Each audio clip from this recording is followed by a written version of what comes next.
وہ اپنے high heals میں مقید سفید پیر مضبوطی سے چکنے فرش پہ جماتی آفس کے دروازے کے قریب پہنچی اور لحظہ بھر کو ٹھہر کے دل ہی دل میں الفاظ ترتیب دیتی وہ دروازہ دھکیل کے اندر داخل ہوئی تو نگاہ سیدھی آفس میں پڑے صوفوں پہ گئی، جہاں احمد صاحب کے ساتھ براجمان شخصیت کو دیکھ کے اسے حیرت کا شدید جھٹکا لگا۔ السلام علیکم، ویلکم ٹو مہم کہانی۔ پلیز ناول کو لائک کر دیجئے، اگر آپ نے ابھی تک سبسکرائب نہیں کیا تو سبسکرائب کر دیجئے، بیل آئیکن کو بھی کلک کر دیجئے گا۔ اس سے یہ ہوگا کہ ہر نئی آنے والی ویڈیو کا آپ کو نوٹیفیکیشن ملتا رہے گا۔ پلیز ہماری حوصلہ افزائی کے لیے ہمیں کمنٹ باکس میں ہمارے ناول سے ریلیٹڈ ضرور رائے دیا کیجیے۔ چلتے ہیں ناول کی طرف۔ اس نے حیرت سے صوفے پہ براجمان نواز عالم کو دیکھا، جو خود اسے یہاں اچانک دیکھ کے گڑبڑا سا گیا تھا۔ اگر اس کے بیٹے نے اسے اس کے متعلق بتا رکھا تھا تو ان کا سارا کام بگڑ سکتا تھا، اسی لیے وہ لہجہ بھر کو گڑبڑا سا گیا تھا۔ آپ جانتی ہیں، ان کو مزال احمد انور نے صورتحال سنبھالنے کی کوشش کرتے ہوئے اس آکورڈ سی خاموشی کو توڑا۔ جی بالکل، میں نے اکثر ان کو فیس بک پہ خبروں کی زینت بنے دیکھا ہے اور میں ان کی بہت بڑی فین ہوں۔ ہمیشہ کی طرح کھل کے اپنے جذبات کا اظہار کرتی وہ ان دونوں کو پرسکون کر گئی تھی۔ ارے واہ، پھر تو یہ خوشی کی بات ہے کہ آپ اپنے پسندیدہ لیڈر سے مل رہی ہیں۔ احمد انور نے اس انکشاف پہ خوشی کا اظہار کیا تو وہ مسکراتی ہوئی ان کے اشارے پہ سامنے پڑی کرسی پہ بیٹھ گئی۔ سر، آپ یہاں کیسے اور ایسے بنا سیکیورٹی کے؟ وہ نواز عالم سے مخاطب ہوئی۔ دوستوں سے ملنا ہو تو پھر پروٹوکول سے چھٹکارا پانا چاہیے نا، تاکہ کوئی ڈسٹرب نہ کرے۔ وہ اپنے مخصوص باروب اور پر اثر لہجے میں گویا ہوا، اور یہی اس کا اصل ہتھیار تھا۔ وہ اس عمر میں بھی اپنی خوبصورتی اور شخصیت کے چارم کو کیش کرواتا تھا، تبھی وہ دنیا اس کی دیوانی بنی پھرتی تھی۔ یہ ہمارے آفس کی بہت اچھی ورکر ہے ظالم میر عالم۔ احمد انور نے جان بوجھ کے اس کے نام کے ساتھ وہی سرنیم جوڑا جو نکاح کے بعد اس کی فائلز پہ لکھا گیا تھا۔ اس کے سرنیم پہ مصنوعی چونکنے کی اداکاری کرتے نواز عالم مکمل اس کی جانب مڑے۔ اچھا، تو آپ شرافکن عالم کی فیانسی ہیں، جس سے کچھ دنوں بعد اس کی شادی ہے، لیکن اس کا نام تو انیا شیرازی نہیں؟ اسے ان کی بات پہ ہرگز حیرانگی نہ ہوئی کہ وہ افغان کو کیسے جانتے تھے۔ انٹرنیشنل کمپنیز کے مالک شرافکن عالم کو یہاں ہر کوئی جانتا تھا، اور ان دنوں گردش میں ہونے والی خبروں کے باعث اس کی فیانسی انیا شیرازی کو بھی۔ نہیں، میں ان کی منکوحہ ہوں ظالم میر، اس نے آہستہ سے اس کی بات کی تصحیح کی۔ وہ ہرگز بھی کسی کے سامنے یوں اپنی ذات کے پنے نہ کھولتی جو اس کے لیے نواز عالم غریبوں کا مسیحا نہ ہوتا۔ اس کی بات پہ احمد انور کال آنے کا بہانہ کرتا اپنی جگہ سے اٹھا۔ ظالے، آپ نواز صاحب کو چائے بنا کے دو، میں 5 منٹ میں یہ ضروری کال سن کے جوائن کرتا ہوں۔ اس نے ملازم کے ابھی چائے رکھ کے جانے پہ ظالے کو کہا اور خود آفس کے ساتھ منسلک آفس کمرے میں چلا گیا۔ ظالے بچے، نواز عالم گلا کھنکارتے ہوئے اسے متوجہ کرنے لگا، جو اس کے انداز تخاطب پہ مزید ریلیکس ہو گئی تھی۔ ابھی میں نے سنا کہ تم نے کہا انیا شیرازی شرافکن کی بیوی ہے، لیکن نکاح میں تم ہو، تو کیا وہ شخص تم کو دھوکہ دے رہا ہے؟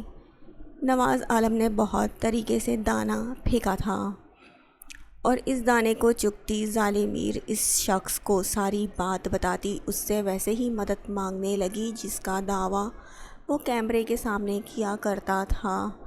تم پریشان نہیں ہو، جیسا تم کہہ رہی ہو ویسا ہی ہوگا، بس تم وقت کی پابندی کا خیال رکھنا۔ مچھلی تو بنا کانٹے کے خود ہی جال میں پھنس رہی تھی۔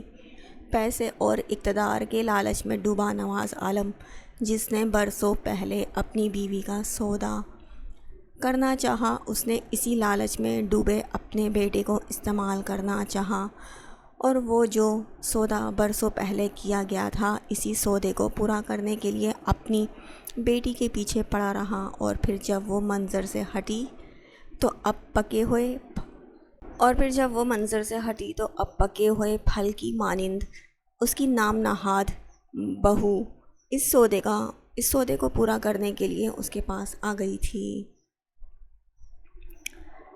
اسے اپنی سابقہ بیوی اور بیٹی کو اس سب میں انوالو کرنے سے بہت بہتر اپنی بے یار و مددگار یتیم بہو کو انوالو کرنا لگا تھا۔ یتیم خانے میں پلنے بڑھنے والی ظالم میر جس کی زندگی کا محور منتشا اور مسز جوزف یتیم خانے میں رہنے والی عورتیں ہیں، وہ اس کا کیا بگاڑ لیں گی؟ اور سب سے بڑی بات، اس کے پاس جینے کے لیے چند ہی دن بچے تھے اور اسی لیے وہ ان کے لیے بہت آسان شکار ثابت ہونے والی تھی۔ آفس سے بہت خوشی نکلنے والی ظالم میر نہیں جانتی تھی کہ شرافگن عالم کی پراسرار شخصیت سے جان چھڑوانے کے لیے وہ اپنی عزت کے ساتھ ساتھ جان کا سودا بھی کر آئی ہے۔ اس کی گاڑی رینگتی ہوئی پورٹیکو میں رکی تو مستعد ڈرائیور نے فوراً گاڑی سے اترتے ہوئے اس کی جانب کا دروازہ کھولا تو وہ بڑی شان سے اپنے مضبوط قدم جماتا باہر نکلا اور ایک نظر ارد گرد کھڑے چاق و چوبند گارڈز پہ نظر ڈالی اور خود اطمینان سے چلتا ہوا اندر کی جانب بڑھنے لگا۔ اندرونی دروازے کے پاس کھڑے گارڈز نے جو اسے دیکھا تو اس سے پچھلی دفعہ ہونے والی ٹھکائی یاد آئی تو فوراً سے بیشتر دروازہ اس کے لیے کھول دیا۔ آج تو بن بلائے ہی باپ سے ملنے چلے آئے۔ نواز عالم کی اسٹڈی میں جیسے ہی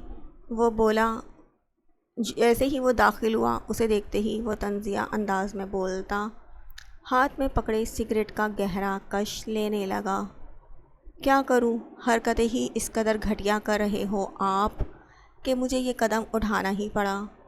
اس کے ٹھنڈے ٹھار لہجے پہ وہ ٹھٹکا۔ کیا اسے پتہ چل گیا ہے؟ اس نے بے اختیار سوچا۔ یونیورسٹیز اور کالجز میں منشیات پہنچانے والے خفیہ اداروں کو آپ نے اجازت دی ہے؟ اس کے سامنے پڑے میز پہ دونوں ہاتھ جمائے وہ اس کی جانب قدرے جھکتے ہوئے بولا تو اس نے خباثت بھری مسکان ہونٹوں پہ سجاتے ہوئے اسے دیکھا، پیسے کے لیے سب کرنا پڑتا ہے جیسے تم کرپشن کرتے ہو۔ اس نے اس پہ وار کرنا چاہا، اور جیسے مجھ پہ کرپشن کا ٹیگ لگانے والے آپ نہیں ہیں۔ اس کی آنکھیں آہستہ آہستہ سلگنے لگی تھیں۔ تمہارے سرنیم کا تمہیں کچھ تو انعام ملنا چاہیے، ویسے بھی تم ان منشیات پہ توجہ دینے کے بجائے اپنے گھر کی عورتوں پر توجہ دو۔ کیوں بہن کی طرح بیوی سے بھی محروم ہونا چاہتے ہو؟ چونکہ وہ زرشالے کی واپسی سے واقف نہیں تھا، اسی لیے کمینگی سے کہتا اس کے سینے میں لگی آگ کو مزید دہکتے ہوئے انگاروں کی نظر کر گیا، اور اسی آگ کے ہاتھوں جھلستے ہوئے اس نے مشتعل انداز میں ہاتھ مارتے ہوئے اس کی میز سے ساری چیزیں نیچے گرا دیں۔ میری بہن یا بیوی کا نام آج کے بعد اس گھٹیا انداز سے لینے کی کوشش کی تو میں فراموش کر دوں گا کہ میری رگوں میں آپ کا گھٹیا خون ہے۔ اور ہاں، غضبناکی سے اسے وارن کرتے ہوئے وہ رکا تو اس کے ایسے جارحانہ رد عمل پہ ششدر بیٹھے نواز عالم نے توجہ سے اس کا بپھرا ہوا انداز ملاحظہ کیا۔ جس بالاج مصطفیٰ کو آپ نے کچھ سال قبل جان سے مروانے کی ناکام کوشش کی ہے نا، وہ آپ کا داماد ہے، اسی لیے آپ سوچ سمجھ کے کوئی گھٹیا کارروائی کرنا، کیونکہ آپ کے جاری کردہ آرڈرز کے تحت پہنچنے والا منشیات کا ٹرک اس نے پکڑ لیا ہے۔ وہ کاٹدار لہجے میں کہتا، اس کے سر پہ یکے بعد دیگرے کئی بم گراتا، اس کا سفید پردہ چہرہ دیکھتا مڑا اور لمبے لمبے ڈگ بھرتا وہاں سے نکلتا چلا گیا۔ تو کیا وہ آفیسر زندہ ہے؟ اور زرشالے کو میری قید سے آزاد کروانے والا کون تھا؟ بہت سے سوال اس کے دماغ میں سر اٹھانے لگے تھے۔ اسے یکایک یہ کیوں گمان ہونے لگا تھا کہ جس بیٹے کو اپنے جیسا بنانے کے لیے وہ ضد میں حدیقہ بیگم اور فرحان عالم کو تڑپانے کے لیے اپنے پاس بلایا کرتا تھا۔ وہی بیٹا اس کی رفتہ رفتہ جڑیں کاٹ رہا ہے۔ اس کا سائیں سائیں کرتا دماغ اس قدر عجیب گرداب میں الجھا ہوا تھا۔ وہ تذبذب کے عالم میں اپنی انگلیاں چٹکھاتی ہوئی بند دروازے کے سامنے کھڑی تھی۔ 1 گھنٹے قبل اسے ثمینہ بیگم کی کال آئی تھی کہ اسے ان کے ساتھ شاپنگ پہ جانا ہے، لیکن اس سے پہلے کچھ کام ہے تو وہ سائم کو بھیجتی ہیں، اس کے ساتھ آ جاؤ۔ پہلے تو اس نے سنتے ہی انکار کر دیا، لیکن پھر جب انہوں نے یقین دلایا کہ بالاج گھر پہ نہیں ہے تو وہ توہن کرہن آنے پہ تیار ہو گئی، لیکن انہیں سائم کو بھیجنے سے منع کر دیا اور اپنے ڈرائیور کے ساتھ چلی آئی۔ مگر اب آ تو گئی تھی لیکن اندر جانے کی ہمت نہیں کر پا رہی تھی۔ وہ ابھی دروازہ کھولنے کا سوچ رہی تھی کہ دروازہ ایک دم سے کھلا تو وہ ڈر کے مارے ایک قدم پیچھے ہٹی۔ ارے بھابھی آپ آئیے نا اندر، باہر کیوں کھڑی ہیں ایسے؟ دروازہ کھولنے والا ارحم اسے سامنے دیکھ کے گرم جوشی سے بولا اور اسے ساتھ لیے اندر کی جانب بڑھا۔ حسب توقع وہ بہت ہی گرم جوشی اور محبت سے اس کو ویلکم کیا گیا اور وہ بھی بالاج کی غیر موجودگی محسوس کر کے ان سے گھل مل گئی تھی۔ بھابھی آپ کوکنگ کر لیتی ہیں؟ اچانک باتوں کے دوران سائم نے استفسار کیا تو وہ چونکی۔ میں نے اپنی عمر کا بیشتر حصہ باہر گزارا ہے اور وہاں کے لوگ اپنا کام خود کرنے کے عادی ہوتے ہیں، اسی لیے میں سارے کام کر لیتی ہوں۔ وہ اپنے مخصوص نرم لہجے میں بولتی اسے خوش کر گئی۔ واو گریٹ بھابھی، قسم سے دل خوش کر دیا۔ چلیں آئیے پھر اسی خوشی میں کیک بیک کرتے ہیں، وہ چہکتے لہجے میں کہتا اس کا ہاتھ تھام کے اٹھا اور ارحم اور ثمینہ بیگم کو بھی ساتھ آنے کا اشارہ کرتا کچن میں چلا گیا۔ اور پھر کچن میں وہ طوفان مچا کہ علمان وہ آئے تو کچن میں اس کی ہیلپ کروانے تھے، لیکن اس وقت کچن کی حالت اس قدر بگڑی ہوئی تھی کہ کوئی مان ہی نہیں سکتا تھا کہ یہاں صرف کیک بیک کیا گیا ہے۔ آج میں نے ایک چیز پلو سے باندھ لی ہے کہ کچن میں کام کرتے ہوئے آپ دونوں کی ہیلپ ہرگز نہیں لینی چاہیے۔ وہ ان کی جانب مڑتی قدرے نالا لہجے میں بولی تو اسی لمحے اسے باہر ایک مانوس سی آواز سنائی دی تو کندھے جیسے ڈھہ سے گئے اور اعصاب پہ جیسے منو برف آن گری تھی۔ ماما بالاج کی باروب آواز اس دفعہ قدرے اونچی تھی۔ ہمیں اندازہ تھا کہ آپ شیف کی، میرا مطلب ہے کہ کیک کی خوشبو سونگھتے ہوئے ضرور گھر کی جانب آئیں گے۔ کچن سے آنے والی آوازوں کے سبب جیسے ہی بالاج کچن کی دہلیز پہ پہنچا، اسے دیکھ کے ارحم کی شوخ طبیعت عروج پہ پہنچ گئی، جبکہ اپنا رخ مکمل کوکنگ رینج کی جانب موڑے زرشالے اس کی شرارت پہ سختی سے سلپ پہ ہاتھ جماتی خود کو ضبط کے درس دینے لگی۔ میرا شعبہ مجھے مجبور کرتا ہے کہ میں خوشبوؤں کے سراغ لگا کے فوراً عمل کروں۔ اس کے سنہری کیچر میں جکڑے بالوں سے ڈھکے پشت کو گہری نگاہوں سے دیکھتا وہ اس کی شرارت کا جواب دینے لگا تو اس کے لفظوں سے زرشالے کا دھیان ایک دفعہ پھر سے اس پسٹل کی طرف گیا تو دل میں جیسے دھواں سا اٹھنے لگا۔ خیریت بیٹا، آپ اس طرح اچانک، کوئی کام تھا کیا؟ ان کی شرارت پہ مسکراتی ثمینہ بیگم نے اسے بے وقت گھر دیکھا تو دھیان آنے پہ پوچھنے لگی۔ جی مجھے ڈیڈ کے کمرے سے کچھ فائلز چاہیے جو پرسوں آپ کو دی تھیں۔ مصطفیٰ صاحب چونکہ ایک وکیل تھے اور بہت خفیہ طریقے سے نواز عالم اور احمد انور کے خلاف ثبوت جمع کر رہے تھے، اسی لیے بالاج کے کام میں وہ ایک بہترین معاون ثابت ہو رہے تھے۔ آپ بیٹھو میں لے کے آتی ہوں، انہوں نے ایک نامحسوس اشارہ اپنے دوسرے دونوں بیٹوں کو کرتے ہوئے کہا اور کچن سے باہر نکل گئیں۔ بھابھی آپ کیک ریڈی کر کے ادھر رکھیں، میں باقی چیزیں بھی یہاں لا کے رکھتا ہوں۔ پھر ہم چھوٹی سی پارٹی کریں گے اور پھر شاپنگ پہ جائیں گے۔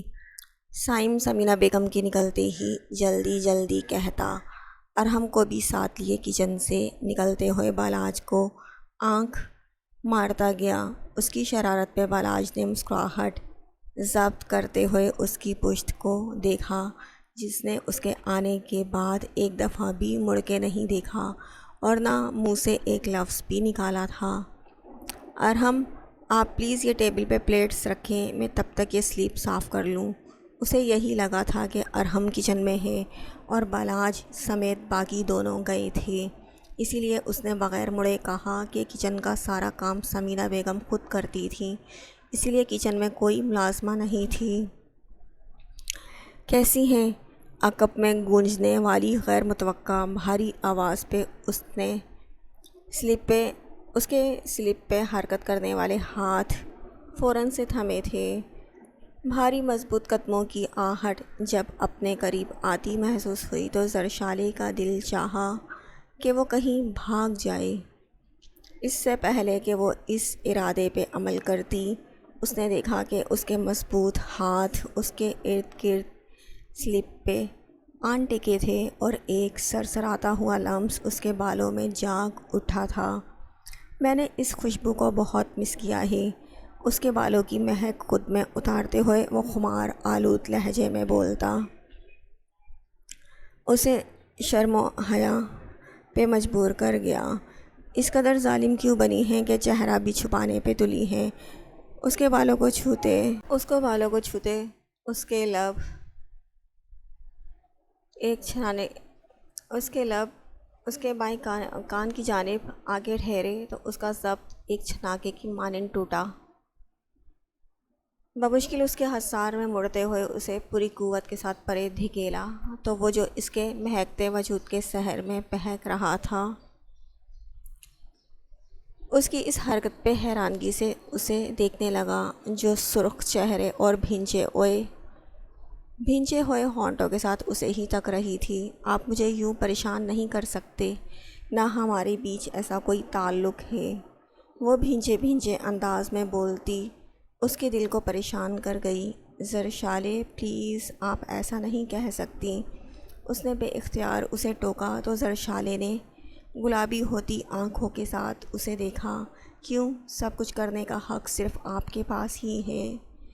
اس کے کاٹدار لہجے پہ بالاج نے اسے دیکھا، جو اسے خود سے بہت دور دکھائی دے رہی تھی۔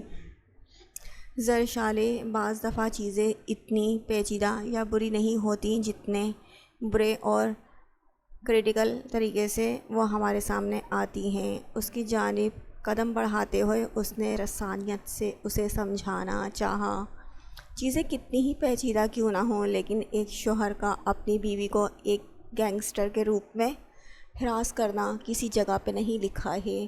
آپ کو اندازہ ہے کہ آپ نے کیا کیا ہے؟ آپ کے لیے، صرف آپ کے لیے میں ایک اجنبی ہوں، وہ نم لہجے میں بول رہی تھی۔ جب اس لفظ پہ بالاج نے اسے ٹوکا، میں آپ کے لیے اجنبی نہیں، وہ بول رہا تھا۔ جب وہ قدرے بلند آواز میں بولی، اجنبی تھا وہ شخص میرے لیے جو چہرے کو رومال میں چھپائی میرے جذبات کا، میرے احساسات کا مزہ لیتا، میرا مذاق بنا رہا تھا۔ میرے لیے میرا شوہر اجنبی نہیں تھا، جسے یاد کرتے ہوئے میں اس اجنبی کے قریب ہوئی۔ سمجھ سکتے ہیں اس لمحے کی اذیت کو جو مجھے ادراک ہونے پہ ہوئی تھی کہ میں کیسے کمزور پڑ گئی۔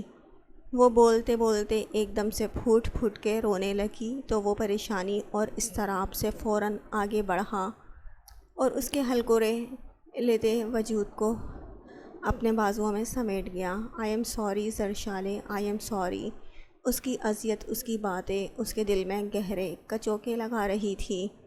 چھوڑیں مجھے۔ اپنی جذباتیت کا احساس ہوتے ہی اس نے اس کے بازوؤں سے نکلنا چاہا، لیکن وہ اس کے گرد اپنی گرفت مضبوط کیے۔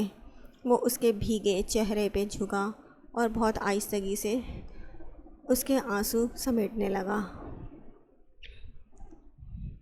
میں مانتا ہوں کہ جو ہو چکا ہے وہ ناقابل معافی ہے، ناقابل تلافی، لیکن پلیز یہ جو رشتہ ہے ہمارے بیچ، اسے ختم کرنے کی بات مت کریں، کیونکہ میں آپ کے بغیر نہیں رہ سکتا۔ اس کی تپتی پیشانی پہ ماتھا ٹکائے وہ بھاری لہجے میں بولتا اسے ایک سحر میں باندھ رہا تھا۔ پیارے بھیا، پورے 20 منٹ سے آپ کے باہر آنے کا انتظار کرنے کے بعد کچن میں قدم رکھا ہے، لیکن خدا کے لیے میں اس منظر کو دیکھ نہیں سکتا اور نہ واپس مڑ سکتا ہوں۔ کھانے پینے کی بہت سی چیزوں کے پیکٹس ہاتھ میں پکڑے اپنی آنکھیں موندے کچن کی چوکھٹ پہ کھڑا سائم اچانک وارد ہوتا۔ تیز تیز لہجے میں بولا تو زرشارے نے ایک جھٹکے سے اسے پرے دھکیلا اور فوراً سے بیشتر سنک کی طرف مڑی اور اپنا تپتا ہوا چہرہ دھونے لگی، جبکہ اس انچاہی آمد پہ ایک گھوری سائم پہ ڈالتے ہوئے اس نے ایک نظر اس پہ ڈالی جو مسلسل منہ پہ پانی کے چھپاکے مار رہی تھی۔ یہ منہ اٹھا کے ہر جگہ چلے آنے کی عادت پہ قابو پاؤ۔ سائم کو لتاڑ کے وہ کچن سے باہر نکلنے لگا کہ اسے واپس جانا تھا، مگر وہ زرشالے کو دیکھ کے واقعی سب کچھ بھول بیٹھا تھا۔ حد ہے، مطلب کہ اپنے ہی گھر میں اپنے ہی کچن میں آنے سے قبل میں اجازت لوں، اور آپ یہ اپنے بنا موقع کے رومانس کے بارے میں کیا کہنا چاہیں گے؟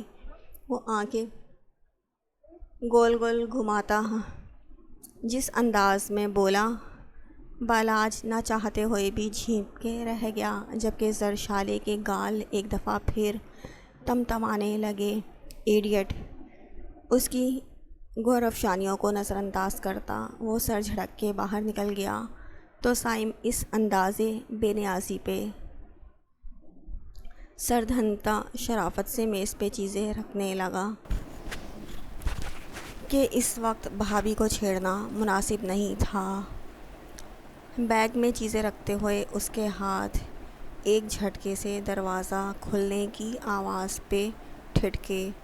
اس نے فوراً خوفزدہ انداز میں دروازے کی سمت دیکھا تو وہاں کھڑی منتشا کو دیکھ کے اس کا دل چاہا اس دروازے پہ اس کی گردن دے کے مروڑ دے۔ یہ کیا بدتمیزی ہے؟ ایسے کون آتا ہے؟ لے دے کے جان نکال دی میری۔ مجھے لگا افغان سر آ گئے ہیں۔ وہ خوف کے مارے دھک دھک کرتے دل کے ساتھ اسے کہتی واپس اپنے بیگ کی طرف متوجہ ہو چکی تھی، نیچے تمہیں پک کرنے کے لیے افغان بھائی ہی آئے ہیں۔ منتشا کے گھبرائے لہجے میں دی گئی اطلاع پہ اس کے ہاتھ سے اپنے سوٹ چھوٹ کے نیچے جا گرے۔ وہ کیوں لینے آئے ہیں اور وہ کیسے مجھے آفس چھوڑ سکتے ہیں؟ وہ سٹ پٹائے ہوئے انداز میں بولی تو منتشا اس کے نزدیک بیڈ پہ جا بیٹھی۔ ابھی تم لوگ ہسبینڈ وائف ہو اور یہ بات پوری دنیا جانتی ہے، اسی لیے وہ تمہیں کہیں بھی لے جا سکتے ہیں۔ منتشا کے جتاتے لہجے پہ وہ سر تھام کے اس کے ساتھ بیڈ پہ بیٹھ گئی۔ میں ان کے ہوتے ہوئے یہ بیگ کیسے لے کے جا سکتی ہوں؟ وہ اس لمحے واقعی پریشان ہو چکی تھی۔ ابھی ایسا کرو کہ اپنے ہینڈ بیگ میں ضروری چیزیں رکھ لو، پھر جب سب کچھ نارمل ہوا تو باقی سامان لے جانا۔ ویسے بھی تم نے کہا تھا نا کہ افغان جیسا امیر شخص کب تک تمہارے پیچھے خوار ہوگا۔ مسز جوزف جو اس کے ساتھ کام کروا رہی تھی، انہوں نے سنجیدگی سے مشورہ دیا۔ جو کچھ اس کے دل کو لگا تو اس نے فوراً اپنے قدرے بڑے سے بیگ میں ڈاکومنٹس رکھے اور اپنی کچھ سیونگز رکھنے کے بعد جب وہ کپڑے چینج کرنے کے لیے اٹھی تو منتشا نے اسے پکارا، ظالے، تم افغان بھائی سے ڈیورس کیسے لوگی؟ منتشا کے سوال پہ نہ جانے اس کے پیر کہاں جا اٹکے کہ وہ ایک دم سے لڑکھڑائی۔ ڈیورس؟ اس سے اس کا مطالبہ کرنے کے بعد اپنے ارادے پہ عمل پذیر ہوتے ہوئے اس نے اس لفظ کے متعلق تو کبھی سوچا نہیں تھا، مگر یہ اس لفظ پہ اس کی سانسیں کیوں اٹکنے لگی تھیں، جیسے کہ سب کچھ چھین لینے کی بات کی گئی ہو۔ ہاں، ڈیورس۔ اب تم ساری زندگی اس توق کو تو گلے میں لٹکا کے نہیں بیٹھ سکتی۔ منتشا حقیقت پسندی کا مظاہرہ کرتی بولی تو اس کے حلق میں بہت کچھ اٹکنے لگا تھا۔ ہاں، وہ بھی جلد ہی لے لوں گی، بمشکل اسے جواب دیتے ہوئے اس نے کرسی پہ پڑے کپڑے اٹھانے چاہے تو آنکھوں میں نہ جانے کیوں مرچیں سی چبھنے لگیں، لیکن وہ زور زور سے پلکیں جھپکتی کپڑے لے کے چینج کرنے چل دی، جبکہ وہ دونوں خاموشی سے اسے دیکھتی رہ گئیں۔ اور پھر جب 10 منٹ بعد وہ مکمل تیار ہوتی ان کے سامنے آ کے رکی تو ان تینوں کے ضبط کا پارہ چھوٹ گیا، اور پھر اس چھوٹے سے کمرے میں ان تینوں کی سسکیاں اور ہچکیاں گونجنے لگیں۔ ان تینوں کا ساتھ اتنے سالوں کا تھا اور انہوں نے کبھی نہیں سوچا تھا اس طرح سے وہ ایک دوسرے سے جدا ہوں گی۔ میں نہیں جانتی کہ میری زندگی مجھے مہلت دیتی ہے کہ نہیں، لیکن دعا کرنا میں جانے سے پہلے تم لوگوں کے پاس ہوں۔ وہ ہچکیوں کے ساتھ روتی کرب آمیز لہجے میں بولی تو منتشا نے اسے شدت سے اپنی باہوں میں بھینچا۔ ٹانگ پہ ٹانگ چڑھائے وہ ہاسٹل کے وزٹنگ ایریا میں بیٹھا، بہت ضبط سے اس کا انتظار کر رہا تھا۔ جب اس کا موبائل رنگ ہوا، اس نے بیزاری سے موبائل کوٹ کی جیب سے نکال کے نمبر دیکھا تو پیشانی شکنوں سے اڑ گئی۔ السلام علیکم، شرافگن عالم اسپیکنگ۔ اس کی بھاری آواز گونجی تو دوسری جانب انیا سرشاری سے مسکرا دی۔ وعلیکم السلام، کیسے ہو افغن؟ اس کی مسکراتی ہوئی نرم آواز گونجی۔ الحمدللہ خیریت۔ اس نے ایک نظر کلائی میں بندی بیش قیمت گھڑی پہ ڈالی۔ ہاں، میں آج برائڈل ڈریس سلیکٹ کرنے جا رہی ہوں، تم بھی چلو نا میرے ساتھ؟ اس نے اٹھلاتے ہوئے بہت ناز سے فرمائش کی تو وجہ چہرے کی گھمبیرتا بڑھنے لگی۔ اوکے، 1 گھنٹے تک پک کر لوں گا۔ سامنے سے آتی زالے کو دیکھ کے اس نے مختصر انداز میں کہتے ہوئے کال بند کی اور اس کی طرف متوجہ ہوا، جو سیاہ ٹراؤزر کے ساتھ اسکن کلر کی شارٹ لوز سی شرٹ پہنے اپنے نیو کٹ کروائے گئے بالوں کو عادتاً اسکارف میں باندھے سیاہ سینڈل پیروں میں پہنے اس کی جانب آ رہی تھی۔ اس نے سرتاپا اسے گہری نگاہوں سے دیکھا تو نگاہ اس کی متورم آنکھوں پہ جا ٹکی، جنہیں دیکھ کے یوں لگتا تھا وہ بہت ڈھیر سارا روئی تھی۔ اس کی متورم سوجی آنکھوں سے ہوتی نظر اس کے کندھوں پہ پڑی سیاہ چادر پہ پڑی تو نگاہوں میں الجھن سی تیری، کیونکہ اس نے اسے کبھی بھی ان بڑی چادروں یا دوپٹوں میں نہیں دیکھا تھا۔ چلے، چادر سے واپس نگاہ اس کی سوجی آنکھوں میں گئی، لیکن بنا کچھ پوچھے اس نے اسے چلنے کا اشارہ کیا تو اس کو تیار دیکھ کے فرحات نے پھرتی سے اس کی گاڑی کا دروازہ کھولا تو وہ ڈرائیونگ سیٹ پہ جبکہ وہ فرنٹ سیٹ پہ بیٹھ گئی۔ ان کے بیٹھنے کے بعد فرحات خود ان کی گاڑی سے آگے کھڑی اپنی گاڑی کی جانب بڑھ گیا۔ میں ہاسٹل سے نکل چکی ہوں سر۔ گاڑی میں بیٹھتے ہوئے اس نے چپکے سے ایک میسیج ایک رحم دل اور غریبوں کے مسیحا کے اسسٹنٹ کے نمبر پہ سینڈ کیا۔ اپنے ادھورے خوابوں کی تکمیل، اپنی زندگی کے بتدریج کم ہوتے دنوں کے خوف، کسی کی سیکنڈ چوائس بننے کے خوف، کسی کے خود کی زندگی کے ساتھ کھیلنے کے خوف سے ہمکنار ظالے میر یہ نہ جان سکی کہ یہ سیاسی لیڈر کب کسی کو نمبر دیتے تھے اور کب یوں عام شہریوں کے لیے ایسی مدد کو تیار ہوتے تھے۔ مگر ایک ہاسٹل میں پلنے والی لڑکی جس نے اسکالرشپ پہ تعلیم حاصل کی اور خود پہ بہادری کا خول چڑھائے رکھا، جس کی دنیا ہاسٹل، اسکول، کالجز اور 1-2 جگہوں کی جاب کے تجربے تک ہی محدود تھی، جس نے نواز عالم کو بس کسی کے کہنے پہ سوشل میڈیا پہ اس حد تک فالو کیا کہ اس کی تقریر سن لی کہ سوشل میڈیا کے متعلق بھی زیادہ آگہی نہیں تھی۔ وہ اس شخص کے جال میں پھنس چکی تھی۔ روئی کیوں ہو؟ گاڑی بہت سب روی سے سڑک پہ رینگ رہی تھی جب افغان کی بھاری آواز نے گاڑی کی خاموشی کو توڑا تو اس کے سوال پہ زالے کی آنکھیں پھر سے بھیگنے لگیں۔ کسی نے کچھ کہا ہے؟ آفس میں کوئی مسئلہ ہے کیا؟ اس کی آنکھوں میں ابھرنے والی نمی کو دیکھ کے اس نے لہجے کے تفکر کو چھپانے کی کوشش کرتے ہوئے استفسار کیا تو اس کی آنکھوں سے بھل بھل آنسو بہنے لگے۔ اور گاڈ، ایسے روتی ہوئی لڑکیوں کو چپ کیسے کروایا جاتا ہے؟ اس کے تیزی سے بہتے آنسوؤں کو دیکھتا وہ اس وقت واقعی پریشان ہوا تھا۔ اس نے فوراً گاڑی سڑک کنارے روکی اور فرحات کو اوکے کا سائن دے کے کان سے بلوٹوتھ نکال کے ڈیش بورڈ پہ رکھا اور خود اس کی جانب متوجہ ہوا، جو ہاتھوں میں چہرہ چھپائے ہچکیوں کے ساتھ رو رہی تھی۔ زالے ادھر دیکھو، کسی نے کچھ کہا ہے؟ اس کا چہرہ دونوں ہاتھوں میں تھامتے ہوئے اس نے نرمی سے سوال کیا، تو اس مقام پہ پہلی دفعہ اس کے لہجے کی نرمی پہ اس کا دل چاہا۔ وہ دھاڑے مار مار کے روئے۔ آفس میں کسی نے کچھ کہا ہے؟ اس نے ایک نظر اس کی چادر کو دیکھا تو دل میں عجیب سے اندیشے سر اٹھانے لگے تھے۔ اگرچہ وہ ہر طرح سے اس کی حفاظت کر رہا تھا، لیکن کچھ ہوا تھا کیا؟ اس کے سوال پہ زالے نے بمشکل نفی میں سر ہلایا تو افغان کے چہرے پر تفکر کا گہرا جال بننے لگا۔ مجھے اپنے پیرنٹس یاد آ رہے ہیں۔ اس نے آنکھیں کھولتے ہی خود کو یتیم خانے میں پایا تھا۔ وہ نہیں جانتی تھی اس کے والدین کون ہیں، یا وہ کسی جائز رشتے کی نشانی ہے یا ناجائز کی، مگر اس نے بچپن کی دہلیز پار کرنے کے بعد انہیں کبھی یاد نہیں کیا تھا، مگر آج جانے کیوں اس کے ہونٹوں سے یہ الفاظ نکل گئے تھے۔ شاید اس لیے کہ اس کے موبائل پہ ابھی کچھ دیر پہلے حدیقہ بیگم کا میسج آیا تھا کہ آج آفس سے ضرور ریزائن کر کے آئیے گا، آج ان کی مائیوں ہے۔ انہوں نے اسے جلد گھر آنے کو بھی کہا تھا کہ وہ سامان لے کے ہاسٹل جائے گی۔ حدیقہ بیگم نے ہر فنکشن پہ ایک ساس کی طرح مسز جوزف کے ساتھ آ کے ڈسکس کی اور اس کا سامان پہنچاتی تھی۔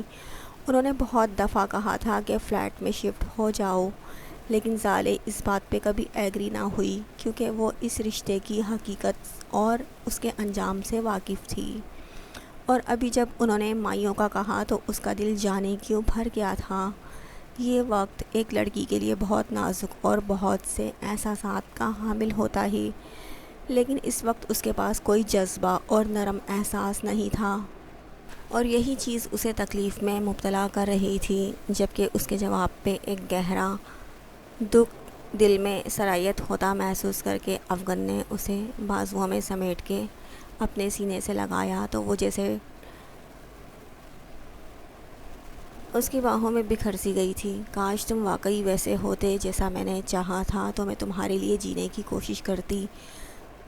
وہ اس کے سینے میں لگی ہچکیوں کے ساتھ روتی جا رہی تھی، جبکہ وہ اسے نرمی سے اس کے بال سہلا رہا تھا۔ زالے بس کرو، طبیعت خراب ہو جائے گی۔ جب اس کی ہچکیاں بننے لگی تو افغان نے آہستگی سے اسے ٹوکا تو اس کی آواز سن کے اس کے سینے میں منہ دیے روتی زالے کو جیسے کرنٹ لگا۔ وہ فوراً ایک جھٹکے سے سیدھی ہوتی پرے ہوئی اور جلدی سے اپنی آنکھیں صاف کرتے ہوئے خجالت سے سرخ پڑتے چہرے کے ساتھ اس کی سرخ شرٹ کو دیکھا جو اس کے آنسوؤں سے بھیگی ہوئی تھی۔ آئی ایم سوری سر، میں تھوڑی پریشان تھی تو بس پتہ نہیں چلا اور آپ کی شرٹ خراب کر دی۔ اس نے خجل سے لہجے میں ٹوٹی پھوٹی وضاحت دی اور اپنے چہرے کو چادر سے صاف کرنے لگی۔ ڈزنٹ میٹر، تم مجھے اپنی نیو شرٹ دلوا دو، خلاف توقع۔ ابھی نیو شرٹ دلوا دو، خلاف توقع۔ جواب پہ اس نے شاکڈ انداز میں اسے دیکھا جو گاڑی اسٹارٹ کر رہا تھا۔ نہیں، میرے پاس پیسے نہیں ہیں، اس نے جلدی سے انکار کیا کیونکہ وہ پہلے ہی اپنی جذباتیت میں وقت ضائع کر چکی تھی۔ اٹس اوکے، تم میرا کریڈٹ کارڈ استعمال کر سکتی ہو۔ اس کے لہجے اور چہرے کی سنجیدگی قابل دید تھی۔ آپ کا مطلب ہے کہ آپ کے کریڈٹ کارڈ سے آپ کو ایک شرٹ دلوا دوں کیونکہ آپ کی شرٹ مجھ سے خراب ہو گئی ہے؟ اس نے لفظ ٹھہر ٹھہر کے ادا کیے تو گاڑی ڈرائیو کرتے افغان نے ایک نظر اسے دیکھا جس کا چہرہ رونے کے بعد بہت پیارا لگ رہا تھا۔ اس کی نظریں اس کے متورم چہرے پہ بھٹکنے لگیں۔ بالکل ادھار سمجھ کے کارڈ استعمال کر لو، میں شادی کے بعد یہ ادھار سود سمیت وصول کر لوں گا۔ اس کی جانب جھکتے ہوئے وہ ایک گستاخی کا مرتکب ٹھہرتا معنی خیز لہجے میں گویا ہوا تو زالے نے تڑپ کے اس کی جانب دیکھا جو اس کے چہرے کے نزدیک چہرہ کیے اس کی آنکھوں میں دیکھ رہا تھا۔ سامنے دیکھیں سر، مجھے ابھی فی الحال مرنا نہیں ہے۔ گاڑی کی تیز ہارن پہ وہ ہوش میں آتی سنجیدگی سے کہتی رخ کھڑکی کی جانب موڑ گئی تو افغان نے بھی سنبھلتے ہوئے توجہ ساری کی ساری ڈرائیونگ کی جانب مبذول کر لی۔ احمد اینڈ سنس کمپنیز کے گیٹ کے سامنے اترتے ہوئے اس نے ایک گہری اور قدرے حسرت بھری نظر اس کے خوبصورت چہرے پہ ڈالی، جسے شاید وہ آخری دفعہ دیکھ رہی تھی۔ میں آپ کی زندگی سے جا رہی ہوں کیونکہ میں آزادی سے مرنا چاہتی ہوں، لیکن شاید آپ کا نام خود سے جدا کرنے کا حوصلہ کبھی نہ کر سکوں۔ اپنے احساسات جنہیں وہ خود بھی نہیں سمجھ پا رہی تھی، جو شاید ان کے بیچ بنے رشتے کے باعث پنپ رہے تھے، ان سے گھبراتی وہ پلکیں جھکاتی اس کی جانب سے رخ موڑتی بلڈنگ میں داخل ہو گئی۔